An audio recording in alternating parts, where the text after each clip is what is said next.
Maligayang pagdating sa Lights and Sound Museum. Ang Lights and Sound Museum ay kilala sa kakaibang pagsalaysay sa kasaysayan ng Pilipinas. Ito ay patungkol sa historya ng Pilipinas simula sa pre-colonial hanggang sa binggit ng Philippine Revolution noong 1896. Isa sa pinagtuunan ng pansin ay ang buhay ni Dr. Jose Rizal. Ngayon, muli namin kayong ililibot sa natatanging kasaysayan ng Pilipinas.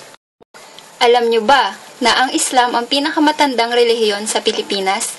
Noong 14th century, ipinakilala ng mga Arabong mangangalakal ang Islam sa Southern Islands at ito ay umabot maging sa hilagang parte ng Luzon. Noong 16th century naman ay nakilala ito sa Sulu Archipelago at ito ay lumawak at naging popular sa Mindanao.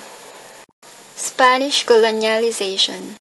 Si Ferdinand Magellan ay dumating sa Cebu sa taong 1521 at sinasabi na ang isla ay para sa Espanya, kaya ipinangalan niya itong Islas de San Lazaro.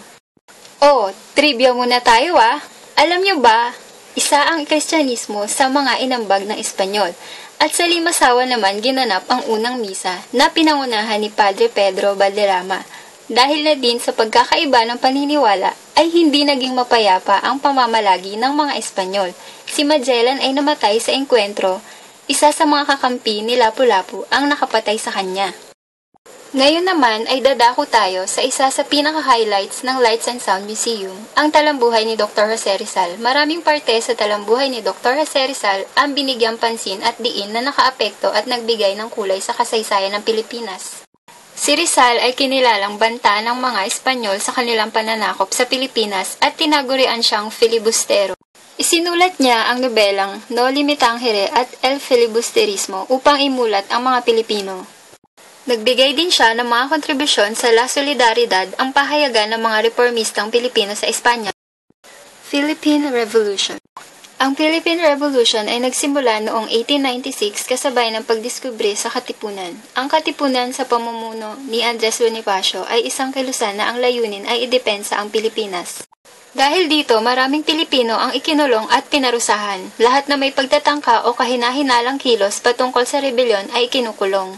At dahil na rin sa mga papeles na natagpuan na pagmamayari ni Rizal at dahil na rin sa mga nobelang kanyang isinulat ay ipinapatay si Dr. Jose Rizal. Noong Disyembre 3, 1876, binaril siya sa Luneta. Ang pagbaril ng nakatalikod ay simbolo ng pagiging traidor. Kaya naman nang marinig ni Rizal ang mga putok ay ipinihit niya ang kanyang katawan. Bumagsak siya ng patihaya paharap kung saan sumisikat ang araw. May pag-asa sa bawat araw na sisikat. Tiwala at lakas ng loob lamang ang kailangan. Iyan ang natutunan namin dito.